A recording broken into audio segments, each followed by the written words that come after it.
ಬೇಲೂರು ತಾಲೂಕಿನ ಮಾದಿಹಳ್ಳಿ ಹೋಬಳಿ ಸಮೀಪದ ರಾಮಚಂದ್ರಪುರ ಗ್ರಾಮಕ್ಕೆ ಬಿಳಿಸುಳಿ ರೋಗಕ್ಕೆ ತುತ್ತಾಗಿರುವ ಮುಸುಕಿನ ಜೋಳ ಬೆಳೆಯನ್ನ ಇಂದು ಹಾಸನ ಜಿಲ್ಲಾ ಉಸ್ತುವಾರಿ ಸಚಿವ ಕೆಎಂ ಶಿವಲಿಂಗೇಗೌಡ ವೀಕ್ಷಣೆ ಮಾಡಿದರು. ಇದೇ ವೇಳೆ 200ಕ್ಕೂ ಹೆಚ್ಚು ರೈತರು, ರೈತ ಮುಖಂಡ ಸ್ವಾಮಿಗೌಡರ ನೇತೃತ್ವದಲ್ಲಿ ಜಿಲ್ಲೆಯ ರೈತರ ಸಮಸ್ಯೆಗಳ ಬಗ್ಗೆ ಗಮನ ಸೆಳೆದು ಬಗರ್ಹುಕುಂನಲ್ಲಿ ಜಮೀನು ವಿವಾದ ಮತ್ತು ಬರದ ಹಿನ್ನೆಲೆಯಲ್ಲಿ ರೈತರ ನೆರವಿಗೆ ಸರ್ಕಾರ ಧಾವಿಸುವಂತೆ ಮನವಿ ಮಾಡಿದರು. ಇನ್ನು ರೈತರ ಸಮಸ್ಯೆಗಳನ್ನು ಆಲಿಸಿದ ಸಚಿವರು ಅರ್ಹ ರೈತರಿಗೆ ನ್ಯಾಯ ಕೊಡಿಸುವ ಅಭಯ ನೀಡಿದ್ರಲ್ಲದೆ ರೈತರ ಜೊತೆ ನಾನಿದ್ದೇನೆ,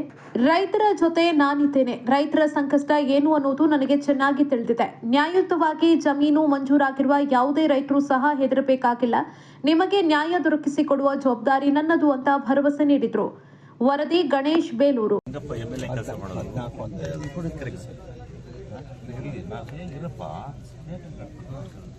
ಈಗ ಇದು 2,400 ಜನ ರೈತರು ಇವತ್ತು ಏನೋ ಸಣ್ಣ ಈಗ ತಹಸೀಲ್ದಾರ್ ಇದ್ರ ಮೇಲೆ ಸೈನ್ ಹಾಕಿಲ್ಲ, ಯಾವ್ದು ಸರ್ವೆ ಸ್ಕೆಚ್ ಮೇಲೆ, ಅದು ರೈತನ ತಪ್ಪ. ನಾನು ಅದು ತಿಳ್ಕೊಂಡೆ, ಯಾರ್ದು ತಪ್ಪಾಗಿಲ್ಲ. ಯಾರೋ ಒಂದು ಅಡ್ವರ್ಸ್ ರಿಪೋರ್ಟ್ ಕೊಟ್ಟಿದ್ದಾರೆ. ಈಗ ನಾವು ಅವರು ಬಗರ್ಹುಕುಂ ಸಮಿತಿ ಅಧ್ಯಕ್ಷರಾಗಿ ಸಾವಿರಾರು ಜನ ಕೊಟ್ಟಿದ್ದಾರೆ, ನಾವು ಕೊಡ್ತಾ ಇದೀವಿ. ಈಗಲೂ ಅದು ಕಾನೂನು ಅಡಿ ಬಿಟ್ಟು ತಹಸೀಲ್ದಾರರು ಎಂಟೈರ್ಡ್ ಪ್ರೋಗ್ರೆಸ್ಗೆ ತಹಸೀಲ್ದಾರರು ಅವರು ಜವಾಬ್ದಾರ ಹೊರತು MLAಗಳಲ್ಲ. MLA ನಾವೇನ್ ಮಾಡ್ತಿದ್ವಿ ಎಲ್ಲ ತಿಳ್ಕೊಂಡು ನಾವು ತಹಸೀಲ್ದಾರ್ ಅವರ ವರದಿ ಮೇಲೆ ಅಂತಲೇ ಬರೀತಿದ್ವಿ. ತಹಸೀಲ್ದಾರ್ ಅವರ ವರದಿ ಮೇಲೆ ಮಂಜೂರು ಮಾಡಲಾಗಿದೆ ಅಂತ ನಾವ್ಯಾಕೆ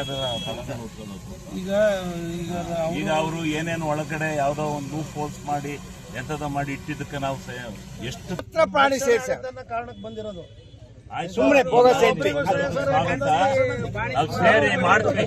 ನಾವು ಸರ್ಕಾರದ ಲೆವೆಲ್ ಅಲ್ಲಿ ನೀವು ಒಂದು 10 ಜನ ಬನ್ನಿ, ನಾವು ಒಂದು ಟೈಮ್ ಕೊಡ್ತೀವಿ, ಅವತ್ತು ಬನ್ನಿ.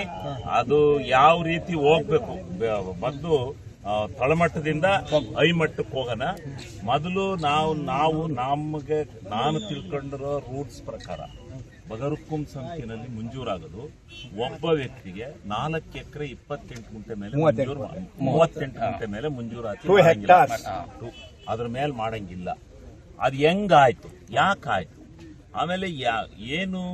ಆಮೇಲೆ ಯಾರಾದ್ರೂ ಒಬ್ಬ ವ್ಯಕ್ತಿ ಮರಮಾಚಿ ಅವನು ಎಲ್ಲೋ 1 ಎಕರೆ 20 ಎಕರೆ ಎಲ್ಲೋ ಇರುತ್ತೆ, ಇಲ್ಲಿ ಬಂದ್ಬಿಟ್ಟು ತಗತಾನೆ ಅಂತ ಇಟ್ಕೊಳ್ಳಿ, ಅದು ಮಾತ್ರ ಕ್ರಿಮಿನಲ್.